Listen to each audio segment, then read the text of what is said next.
Am I? And I cannot see here. Hmm? Yeah. Naleta advert kwanza. Hapa karibu ndio nataka kuona.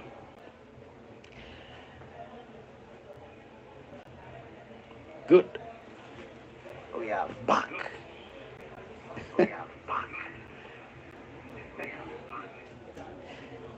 Yeah. Are we good? Awesome. Hey, Daniel, mapema. Tuko hapa, Daniel. Welcome to the show. Thank you, sana. And today we have a very interesting topic that it's touching on people and the things that are really affecting them. And today my soft voice leo haiko karibu, imeamua kuniachanisha hivyo, lakini tulisema sauti nyororo ni wa kusaidia pale ndio mambo ikuwe sawa, ndio tusukume kipindi vizuri. Daniel, how are you doing my friend? Ndio to relax kwanza before tuendelee na hii shughuli. Daniel GW, unasemaje hapo? Mic yangu mbona iko chini?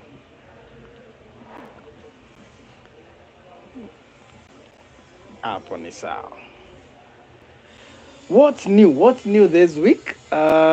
What is happening? What has happened this week? Raila and Ruto met in Uganda. That's good, and it's a good sign that we are heading on the right direction. We appreciate that. I believe it's making maybe the political tensions in the country to reduce and making the country become now one and in harmony. And their appearance there trying to herd some cows for Museveni showed that maybe if we unite and push for Baba to get this AU chairmanship, if the requirement that are set there will not limit him, then I believe he can get it.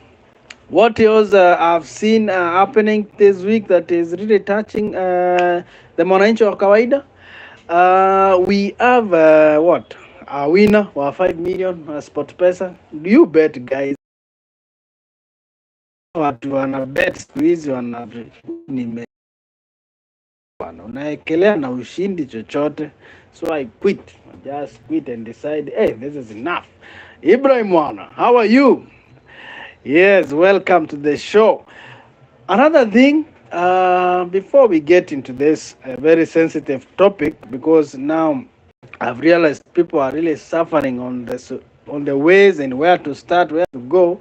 I've decided to cover this topic, and because if you can get this one clearly, at least you will be able to know where to go and how to achieve your success. You don't have maybe to come to PAMURICK Show. You don't have maybe to call me, but maybe you have someone who can help you, an advocate, but you have no idea where to start. So sharing this episode and sharing this on live and having my research here and there to have an awesome conversation, and we will be able to educate one another. And also if you have cases zenye zimekuapenia pale, it will be an awesome session here. Something else that has happened that is touching the common mwananchi is also we have Eddie Butita, hata tuingie kwa udako kidogo, has launched the premiere of Nastoto season 2. We support our own, we push as much as we can. That is awesome. It's a good idea. If you're on the online industry, let's push this and go forward. Now, also, I've seen Andrew Kibe there has made announcement for a show, a comedy show that he'll be hosting. That is a good idea. So in this industry, we are evolving and making changes here and there. Lorenzo Yugi, welcome to the show. Thank you so much. Ibrahim Pia, welcome.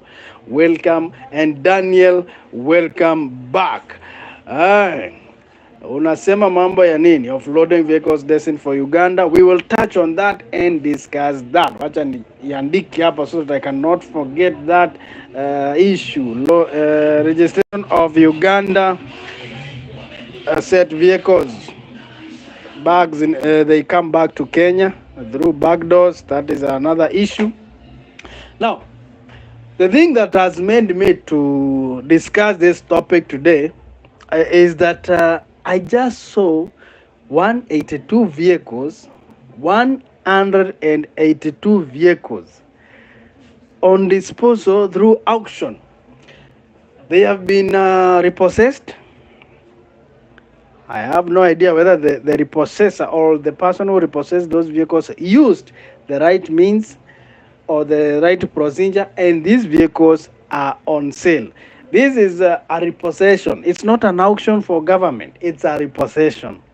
And a repossession means it's a mwananchi wa kawaida who went there, took a loan, either a logbook loan, or you bought a vehicle financed by a microfinance or bank, and your vehicle was repossessed. Now, Mogo on Tuesday advertised 182 vehicles are on disposal. This is serious. This is very serious. It's not an easy thing. 182. Those are the ones that they said let's follow the procedure and advertise on newspaper.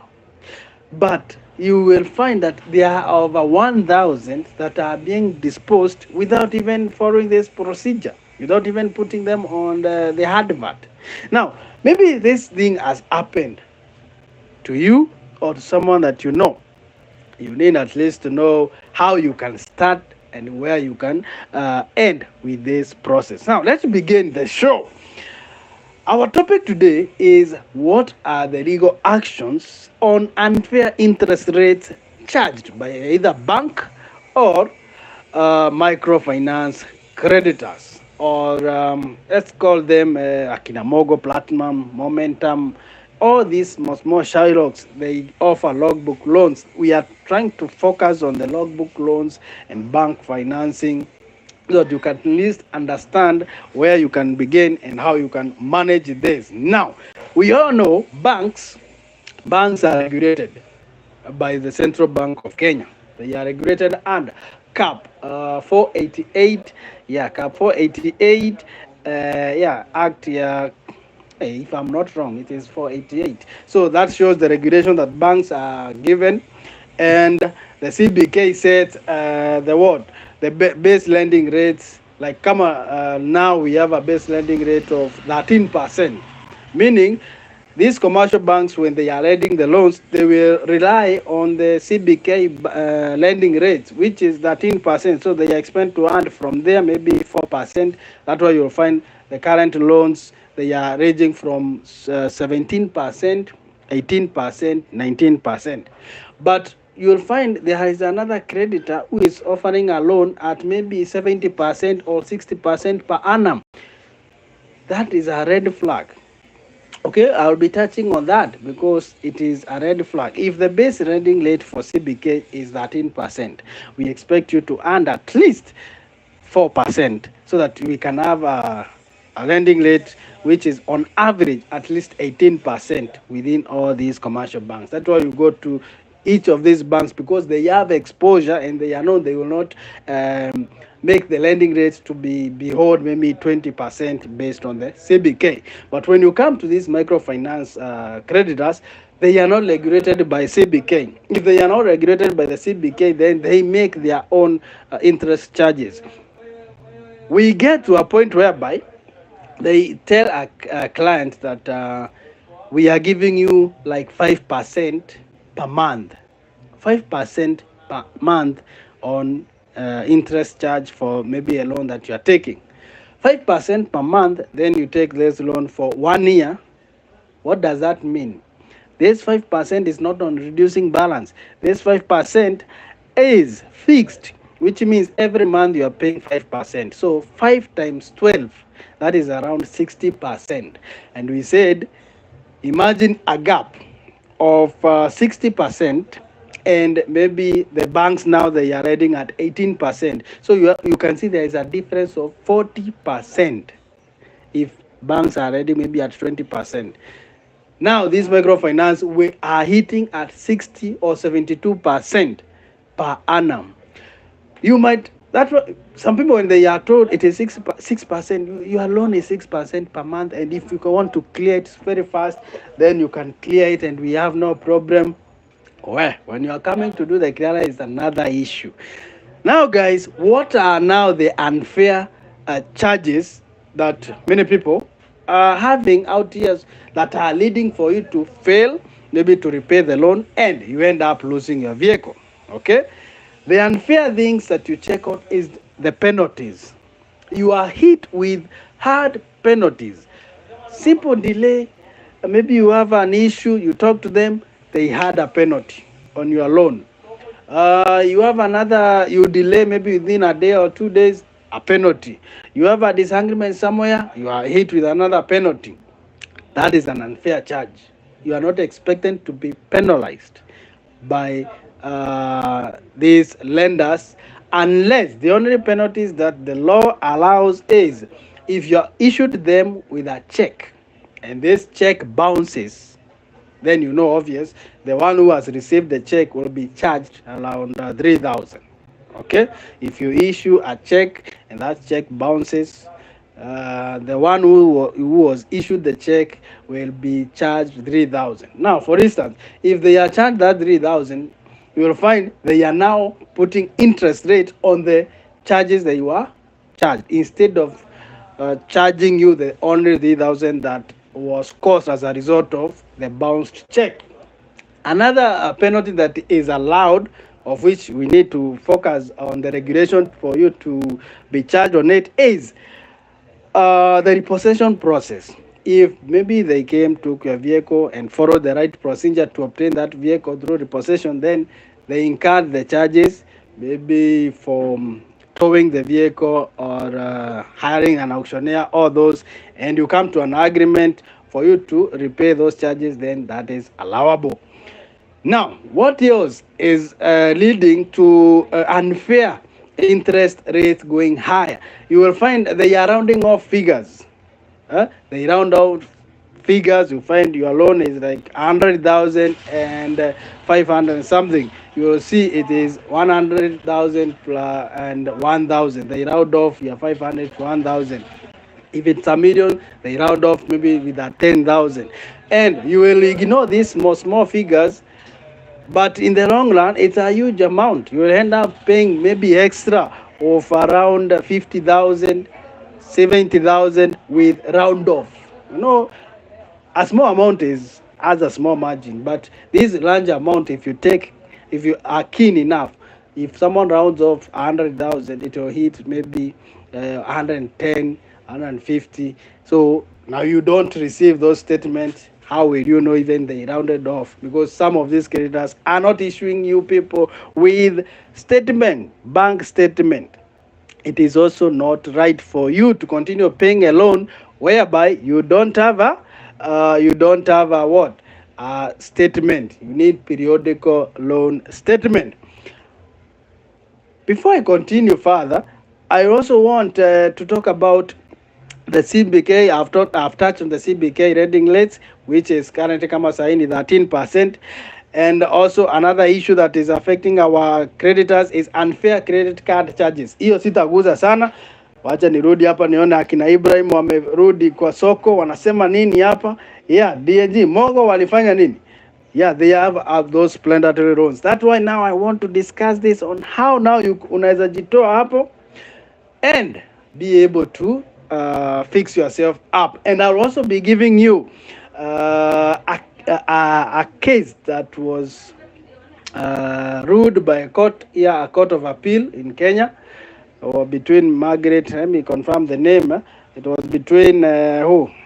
Margaret Jerry versus Bank of Baronda. I'll read for you how the bank ruled, so that you can know there is hope and there is a solution to these things. Usikuwa unasafa hapo peke yako, unaumia tu, watu wanakuja kukuthreaten hapa. You have a right. Now, let's come to the complaints. What are the complaints? Mkenya wa kawaida, wakati you have obtained a loan maybe with the bank or with these credit microfinance creditors, what are the common complaints? The first complaint is people say they have hidden charges. hidden charges, like they don't disclose the entire document to you so that you can know how much you are paying. At the same time, they don't issue these periodical statements. You are told, sign here. The only thing that is remaining, we have to give our lawyer to sign to approve so that we can send you the document that you have obtained for the loan. Because you are desperate there and you need the loan, you will just sign all the documents faster. You are told the loan is being processed within 30 minutes. You have your prom, you want maybe to pay the school fees, you give them the logbook, everything, you sign. And if you ask for a copy, they will say what? We want somebody to sign, then we'll issue the copy. That is the common excuse. If you find something like that and you have not been given maybe after a month or 2 months, then you have also a right to cancel. You have a right to cancel that agreement. We will reach to that cancellation process. Another complex yenye Mkenya wa kawaida anapitia hapa ni harassment, phone calls, relative. Your wife is being called by somebody at maybe your husband took a loan and he is not paying. We are coming. They are calling maybe you are slay queen somewhere. They are anybody they have access to. They are harassing them so that those people can maybe tell you to pay a loan. That is also a complaint that you need to put down and to note if it has happened to you. Another issue is a breach of privacy. They start now exposing you everywhere. If you find this is happening, an exposure of privacy is the same way that they can harass you, but now they are calling anybody, sending you messages, doing all these kind of manner of activities to embarrass you. Once this is happening, that's a red flag, and I need you to note such issues. If they happen or have happened to somebody, they have a right to go to court and get help. Kitu ingine ni these creditors, they have burdensome penalties. We talked about the penalties. Now, for you to complain, you can also complain about those penalties if they are burdened. And also, you can also go and complain as a result of increased interest rates based on the current market rate yenye tumeongelelea hapo mbele. Now, nataka kuingia hapa kwa consumer. You as a consumer, you have a right. You have a right over this discussion. And at the same time, you can be penalized. They penalize people to pay when they want to pay your loan early and clear with them. You don't want any problems. They will penalize you. You have a right to prepay this loan without being penalized even a penny. Just know that. In the event you find there are clauses you are not happy with, they are harassing you, they are breaching your privacy, they have hidden charges, they lied to you, you can repay this loan early and finish up. But there are those, if you want to pay, they will now start adding more penalties. You can note that, and when you go to your advocate, anaku advise on how you can follow up on this. Another issue is you have a right to receive periodical statements. These statements will help you to know that your principal, your loan principal, you know also the interest you have been charged and the payment imefikia wapi. Si kulipa tu na kuwafondianga message. Unapata mtu umelipa loan aishi hata ujui the last time ulitumiwa ni lini. So if you have and found such issues and such complaints, you have them, then please make sure that go find someone who is a good lawyer, a good advocate. They will guide you on the way forward. And remember, one important thing is signature is not what binds you to an agreement. Okay? Remember that. A signature, all your signature is not what binds you to an agreement. If this agreement does not fall the section 46, the Consumer Protection Act for section 46 and the act 2012, even if muriangiri nini na tena umekuja ukapata there are these unfair practices that are happening, then you have a right and to terminate this contract, or even to obtain court orders. Maybe if they want to repossess your vehicle, you can go and get a court order to restrain them from taking your vehicle. Another important thing is a lender may also decide to change what? To change interest charges without notifying you. They take that mandate and believe that they have inferred rights over you, ama right without concession. Ile amekuuliza mumeelewana, yeye anachukua hiyo hatua na ana change the interest rates. Pata interest imeruka na 10%, which are ridiculous. Those are some of the things I want you to be keen and very keen, please, people, because the people that are going for these loans, they have no idea about the interest changes. They have no idea about learning on how to approach the process, because those who know their vehicles are never taken. Just remember that. Not everybody. Those who know their rights, and those who maybe have made research and known, hey, kumbe nilikuja nikiwa na pressure zangu, ukanidanganya loan ni 5% tu ndio nitalipa, huku nielezea hata vizuri, nikasign. Just to realize that and know ilikuwa penia hivyo, wakakupiga pressure, you can cancel that loan or that contract. Just know that, or tell somebody, because maybe wengine hawajajua. Nimerudia na nitarudia tena. Now I will read for you a court case that happened and what the court ruled, because there was there's a Madam Margaret. She took a loan and the Bank of Baronda, I'll paraphrase it, but I'll still read for you the court decision. She took a loan. After paying the loan for some time, later the bank changed the loan terms without notifying her, and she realized she is paying over and over, the amount is not ending, and she went to court. This is what the Court of Appeal said,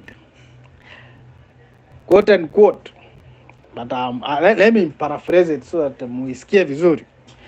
Failure to avail information on interest rates to the borrower was unfair, and lenders do not have unfettered decision, or this is like they do not have fully unrestricted decisions over their lender, ama they have no restrictions. Hiyo nasa ndio inaitwa unfettered. Hiyo nasa ni court term. Sasa nimepiga research ya mambo ya court. Hayo utakuwa unasikia tu terms ngumu. They don't have that in their conduct to the borrower to act unfairly, to charge exorbitant interest. This is the bank, or even if it's a microfinance, this is the law. No one has more right over you to make changes without notifying you, whether in writing or orally. And if you find this has happened, then remember there is a court ruling that ruled in favor of Margaret, because the court also said the lender made the changes without notifying the borrower, and deprived the borrower the benefit, legal rights, legal rights to seek better terms elsewhere. Because in the event I notify you, oh, I want to increase your interest by 10%, you will feel, hey, hold on. And the other bank, how much are they charging? And this other institution, you will have a choice now to say, maybe from this end, I'm done, and quit. But if someone changes and they don't notifying you, they make something wrong and it is illegal, and you can go to court. So good people, before I go to the questions and see how unaweza saidika, I want to see how many people we have here. Mr. Lawrence Oyugi is back. Yeah, people, those vehicles are on sale now. Wameweka very ridiculous prices. Carlos, say welcome to the show. Ibrahim, naona uko na nyota. I don't agree, Ibrahim. Thank you. Now, Good people, leo hii ni class, leo hii ni discussion na ni class. Nauliza, what now? Someone will ask, what is the legal action that I should take when I find such things have happened to me?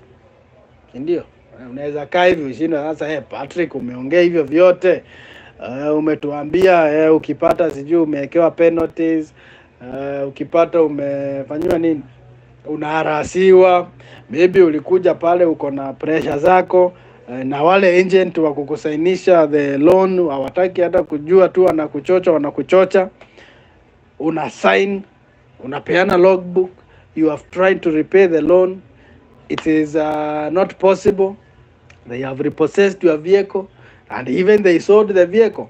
How will you go about it? Now, what is now the legal action for you to pursue?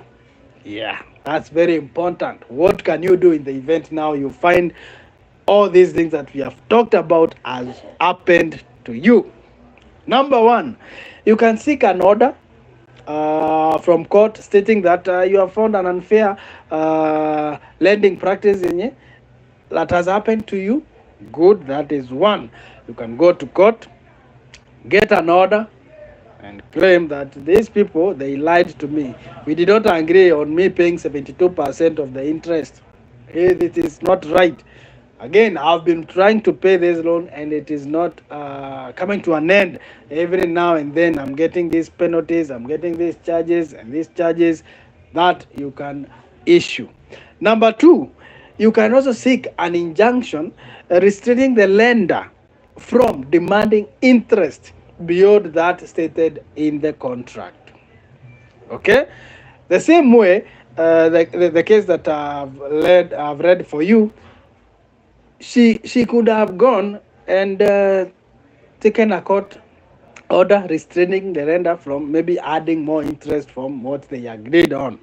You have a right to do that, and you can also take that action. You see, but how will you know? Because some I have no idea.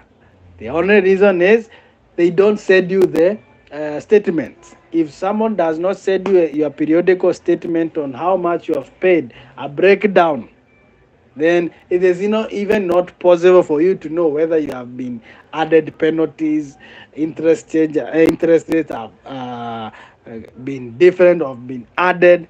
That's why I'm still insisting on you asking for your statements regularly. And the beautiful thing about banks that have a good reputation is they give you a breakdown of how much you are going to pay and even the interest rate, a whole page, and you will also sign and know I'm paying this every month. My total interest in E, and this is what I'll pay. But these other microfinance institutions, they are not giving you people even a clue of what you are paying. They will only be getting an SMS. This month is this. You pay this. Next month, umelipa this 40,000. Next month, 45,000. Next month, 48. Hivo. At the end of it all, you end up paying more and more. Action number 3. Now, in the event they are repossessing your vehicle and you have nothing to do, you can also go to court, obtain an injunction. You can obtain an injunction on security repossession. Let's talk about security repossession. Security repossession, before somebody repossesses either your vehicle, you must have given them maybe the logbook and gone a little further to something we call, let me read it here before I read my own things. Forwarding the right for them to own that vehicle inakuanga pale e-citizen. Lazima ufanye hiyo transfer and you register that vehicle pale e-citizen kwa collateral registry for movable items. Kama ni gari, kuna hiyo collateral registry that you have to log in there and put your details and all necessary information about your vehicle, giving a mandate for the one who have issued you with the loan to take control and hold your vehicle as a security in the event you default on this loan. But these days, they because that e-citizen process is so uh, open, they take the shortcut of going through the NTSA. They go to NTSA. You have one just the moment you have given them the logbook, they will now co-own your vehicle. They go to NTSA, make a forceful transfer, and you'll find your new logbook will be reading, for instance, Mogo and so and so limited. Then your name here. The logbook will read two names. Now you become co-owners. That is illegal. You cannot co-own a vehicle, and when you co-own something, nobody has more power over the other one. If you co-own a particular vehicle, then huwezi kujia, okay? You have no more right. Your rights are not more than mine. So, and it's also illegal if somebody has already made a transfer of the vehicle. So you can go to court, get a restraining order for them not to repossess your vehicle. In the event, now you have found you have paid more money, you have paid a lot of money and in excess, you can also go to court and ask for a refund. You can ask for a refund of excess interest rates and penalties paid. Because maybe you are supposed to pay 1 million and you end up paying 1.25. You can go and claim that 250,000 that they have charged you, which is not acceptable. Go to court, get a court order and ask for your balance. Now, kuna Mkenya wa kawaida who will ask, what's the procedure? How do I file a case? Where do I go? Or who will help me? Okay, before that, Ibrahim anasema nini? James Njagi, many have denied my units when they tell me they are being financed by some of these microfinance. Reason itachotwa tu na client anaanza kuniangalia mbaya. Hiyo ni kweli, inauma watu hapa sana. Peter Gechanga, asante sana, karibu to the show. Nilisikia the other day president akisema hata judges Kenya wanahongwa. Hapa ni kweli, wa Kenya wote hapa wameharibika. Kumekuwa kunoma sana. Now, how do I file the case?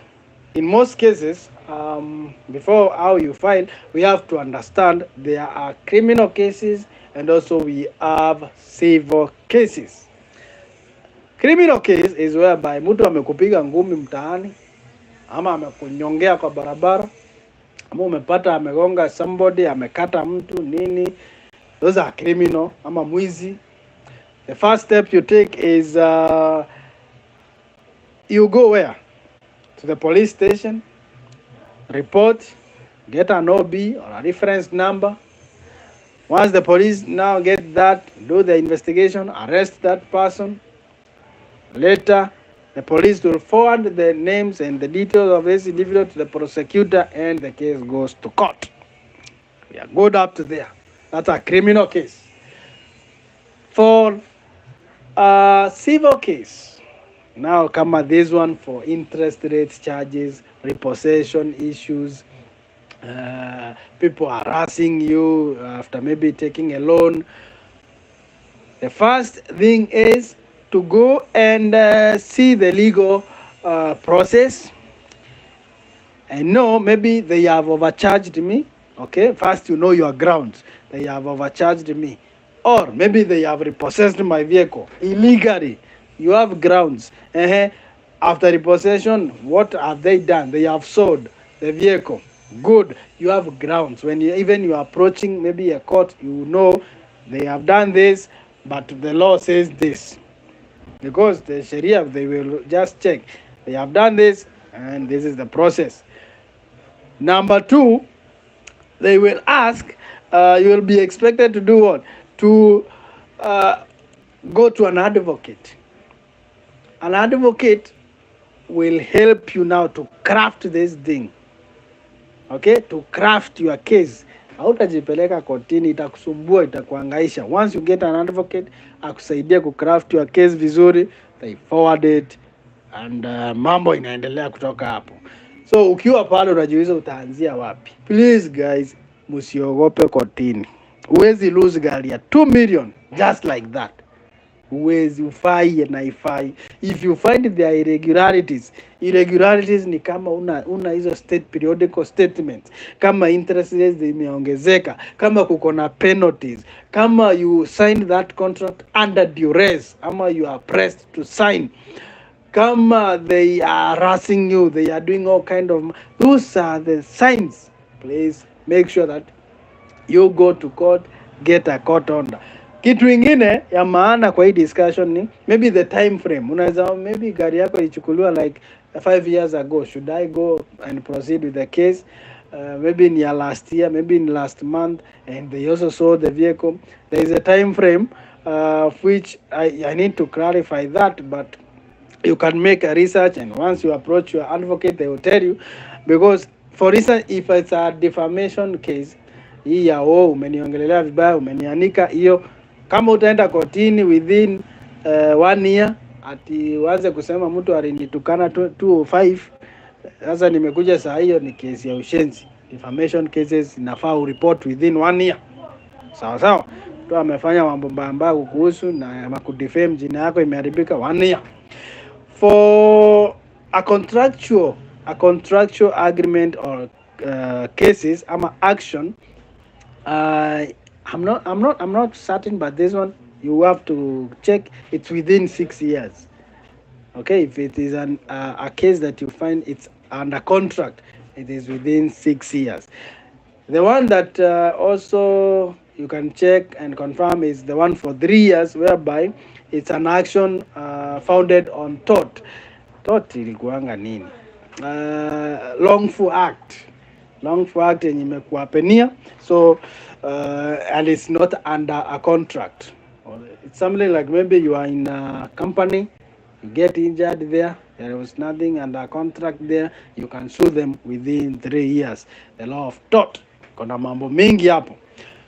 So good people, tumeongea mambo mingi. You have seen almost 200 vehicles are on disposal, and these vehicles belong to our friends, our family members, and they are somewhere there crying, asking how can they go about it, where can they get help. Please just tell them maybe to watch PAMURICK Show and see some highlights, to go to an advocate with their files, go to a good lawyer, ask for guidance. You might be saved. You will get help, and believe you me, it is possible and it is easy to have to know that there is a solution to this menace that is going on. It is not right, it is not even fair. Hata kama uko kwa very juko, hata kama gari yako ilichukuliwa last year na ikauzwa, just know you have a solution and you have hope to have a better way to maneuver na upate solution hapo. Kitu ingine ningependa kusema, disclaimer, please note, this information is just for general purpose. General purpose only. I'm not an advocate, I'm not a lawyer. Just helping you good people with some highlight and some knowledge, and using my platform here, because with over that 6,000 people, now I know among that 6, kila mtu ukimpea familia ya watu 6, this information can reach like 500,000 people, then this is the best way to go. Kuna mtu hata pata time ya maybe kuenda kuonana na advocate mahali jua ujui, but once you have watched this, you have hope and you have a solution on the way forward. Remember, consumer has power to cancel an agreement when you find that there is an illegality. Okay, any sort of an agreement, when you find that there is an illegality that has happened, please remember you can cancel that contract. Now nikuje hapa kwa comment na nione tuko wapi hapa, tumefikia wapi. Ibrahim unaidisha hotea balloon wapi sasa? Okay. Mr. James Jage anasema problem of doing business in a village where 80% of clients knows you since hii ni discussion imeendelea hapa. Ibrahim, hotea balloon tutatoa wapi? Sasa ndio masaa ya kuangalia comment ya wasee hapa as we are finalizing the show, and I appreciate you guys for keeping me company. And remember, tomorrow is auction. Tomorrow is auction day ya Kalo pale headquarters Loresho. Tupatane hapo tuende hizo magari zenye zinauzwa 100,000. Okay, kuna magari za 100,000. Kuna makomputer and accessories zinauzwa 8,000 na mafurniture 5,000. So Manson Ian, thank you for coming through from Los Angeles. Hey man, we are international. Thank you, son. So I'm saying, guys, a reminder: tomorrow, carry your money cash. These people are not taking bank deposit these days. They want you to pay in cash so that you can get your refund haraka, because any transaction squeeze with the government, it's through e-citizen. Na sasa process ya kurudishiwa pesa imeenda kwa e-citizen, it'll take a long time. And I'm wondering that there are some government institutions still asking people to pay this deposit through their bank account for those companies. Hii kitu ikileta ngori, hii refund itapatikana kweli? Because there is a law about parastatals not receiving money through their bank account. Then you pay a deposit through that account. The event kanuke, hii deposit itarudi kweli? Hapo tutajua pia. So people, Kalo auction yenye ina run for 25 days inaanza kesho. Tutakuwa hapo asubuhi. So ndo nataka kumaliza hiki kipindi hii masaa ya mapema ndio nijipange. Tuone vile mtakuja kuvuruga pale. Ile panjero msiache, rafo isiachwe. Tuende nazo mbaya sana. Okay?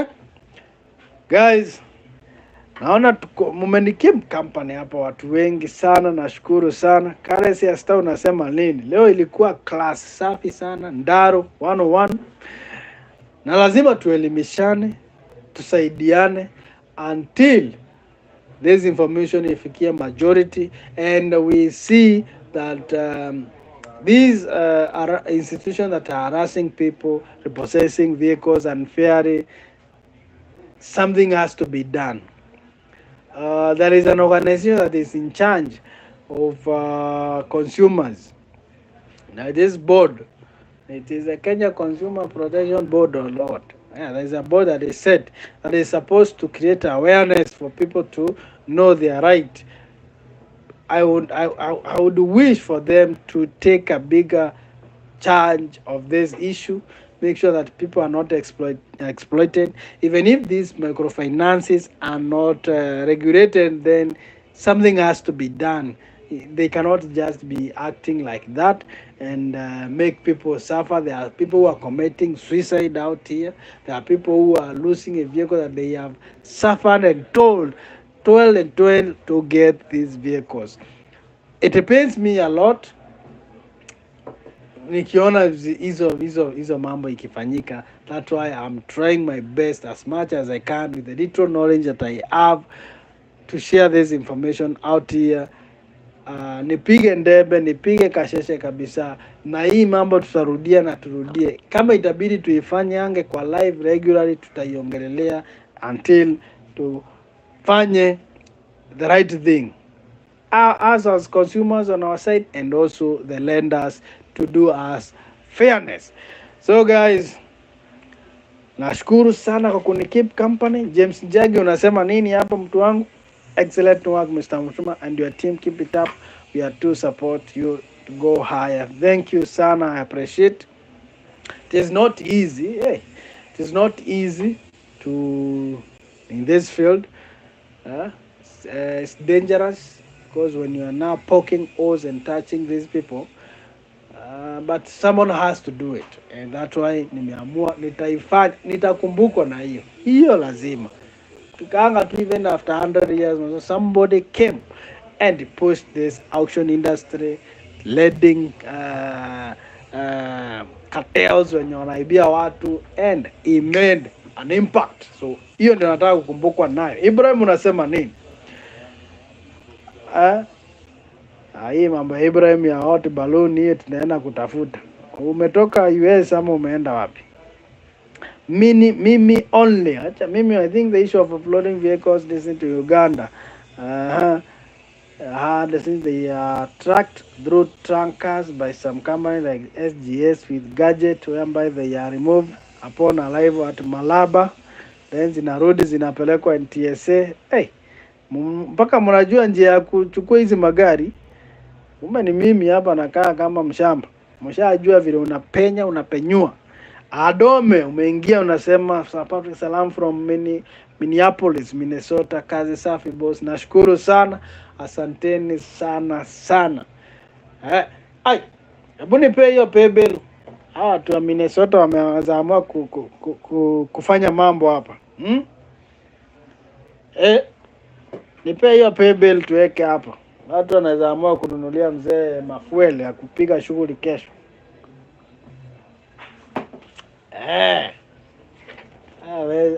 Hata tusiassume na mtu anaweza amua leo huyu kijana akule nyama.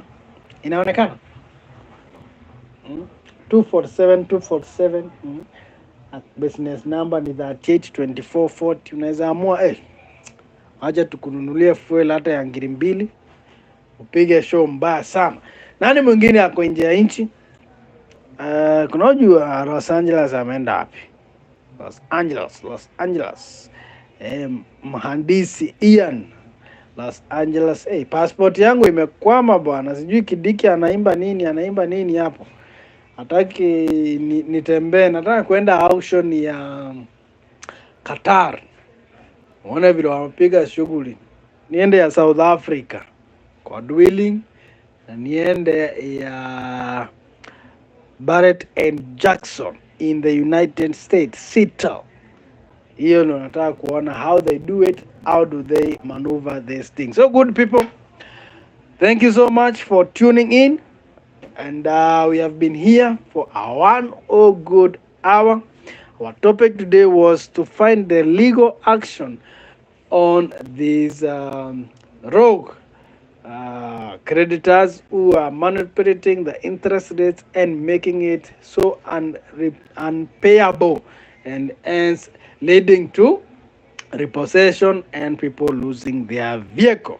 Okay, so we have talked about the complaints, we have talked the solution, and it is up to us guys to take charge. Musiogope.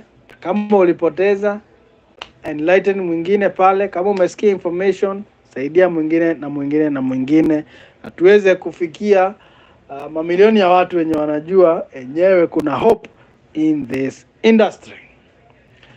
So me signing out. Nawakumbusha hika kitu yangu iko hapa. Na kama utaiona saa hii ufikirie kufanya mambo kesho, ufanye mambo kesho.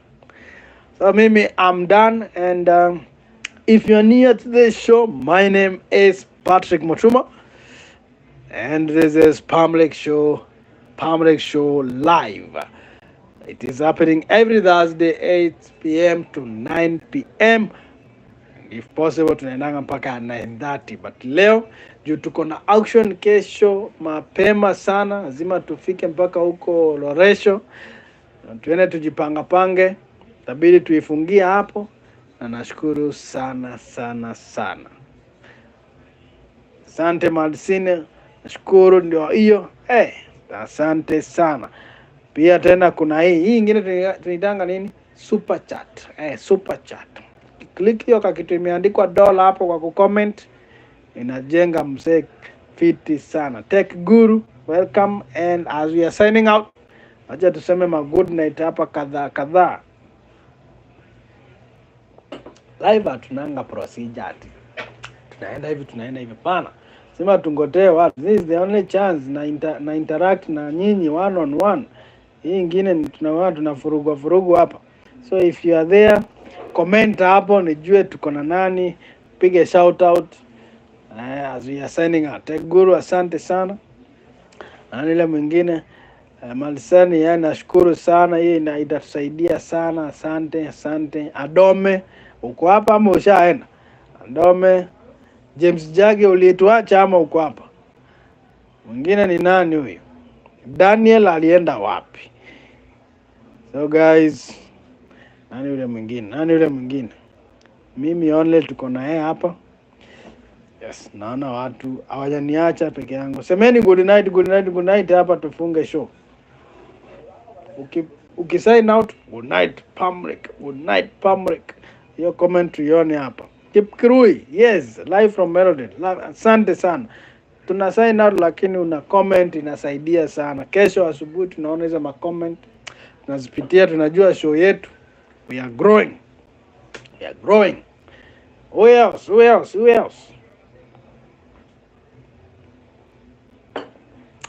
Nini ile ingine yenye ilikuwa inasumbua watu? Kuna kitu ingine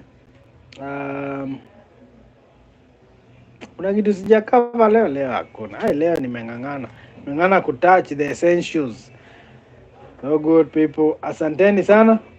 Tuonaneni. Peace and out.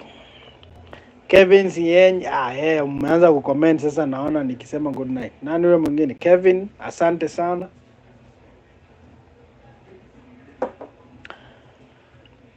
Asante sana, mimi only. Good night to you sir. Mwingine. Kuna watu hapa wamebaki 20 people. Tuko 29 na tuna sign na good night is come through. This is our chance to interact. Karesi. Tao unasema good night.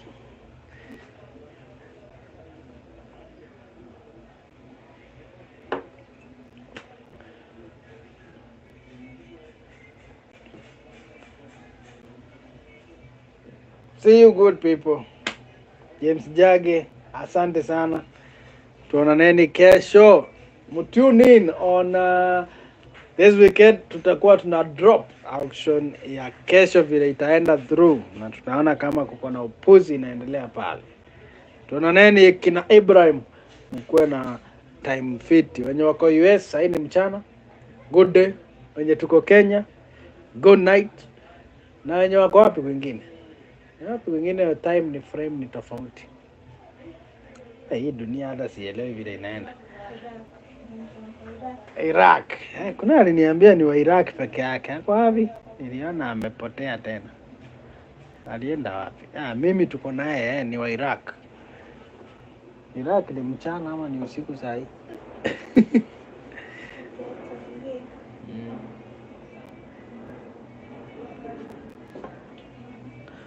Santeni. See you.